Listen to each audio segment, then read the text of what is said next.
नमस्ते बच्चों। आज हम रिमझिम पाठमाला 3 का पाठ 2 शेखीबाज मक्खी पढ़ेंगे। पाठ 2 शेखीबाज मक्खी। एक था जंगल। उस जंगल में एक शेर भोजन करके आराम कर रहा था। इतने में एक मक्खी उड़ती उड़ती वहाँ आ पहुँची। शेर ने 2-3 दिनों से स्नान नहीं किया था, इसीलिए मक्खी शेर के कान के एकदम पास भिन भिन भिन करने लगी। शेर को बहुत मुश्किल से नींद आई थी। उसने पंजा उठाया, मक्खी उड़ गई, लेकिन फिर शेर के कान के पास भिन भिन शुरू हो गई। अब शेर को गुस्सा आया। वह दहाड़ा, अरे मक्खी, दूर हट, वरना तुझे अभी जान से मार डालूंगा।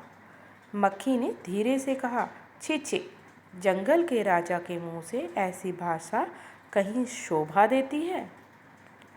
शेर का गुस्सा बढ़ गया। उसने कहा, एक तो मुझे सोने नहीं देती, ऊपर से मेरे सामने जवाब देती है। चुप हो जा, वरना अभी। मक्खी बोली, वरना क्या कर लोगे? मैं क्या तुमसे डर जाऊंगी? मैं तो तुमसे भी लड़ सकती हूँ। हिम्मत हो तो आ जाओ।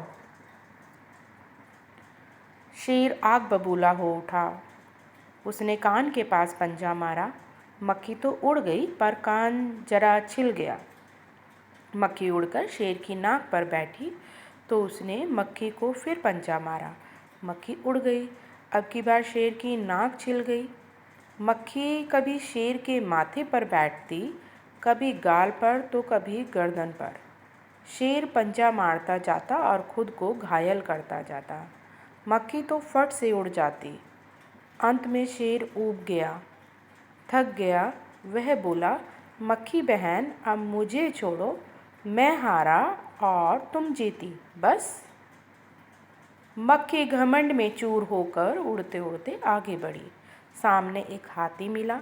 मक्खी ने कहा, अरे हाथी, मुझे प्रणाम कर, मैंने जंगल के राजा शेर को हराया है, इसीलिए जंगल में अब मेरा राज चलेगा।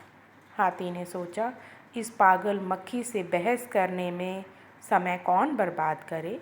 हाथी ने सूंड ऊपर उठाकर मक्खी को प्रणाम किया और आगे बढ़ गया। सामने से आ रही लोमड़ी ने यह सब देखा। लोमड़ी मंद मंद मुस्कुराने लगी। इतने में मक्खी ने लोमड़ी से कहा, अरे ओ लोमड़ी, चल मुझे प्रणाम कर, मैंने जंगल के राजा शेर और विशालकाय हाथी को भी हरा दिया है। लोमड़ी ने उसे प्रणाम किया, फिर धीरे से बोली, धन्य हो मक्खी रानी, धन्य हो, धन्य है आपका जीवन और धन्य है आपके माता पिता। लेकिन मक्खी रानी, उधर वह मकड़ी दिखाई दे रही है ना, वह आपको गाली दे रही थी, उसकी ज़रा खबर ले लो ना। यह सुनकर मक्खी गुस्से से लाल हो उठी। मक्खी बोली, उस मकड़ी को तो मैं चुटकी बजाते ख़त्म कर देती हूँ।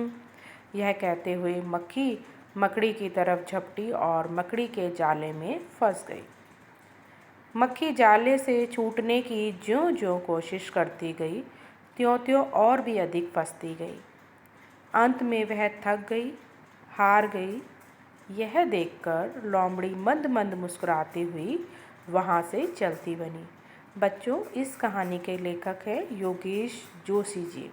बच्चों, इस कहानी में मक्खी बहुत घमंडी है और हमें इस पाठ से यही शिक्षा मिलती है कि हमें घमंड नहीं करना चाहिए। घमंड करने वाले का हमेशा सिर नीचे होता है। धन्यवाद।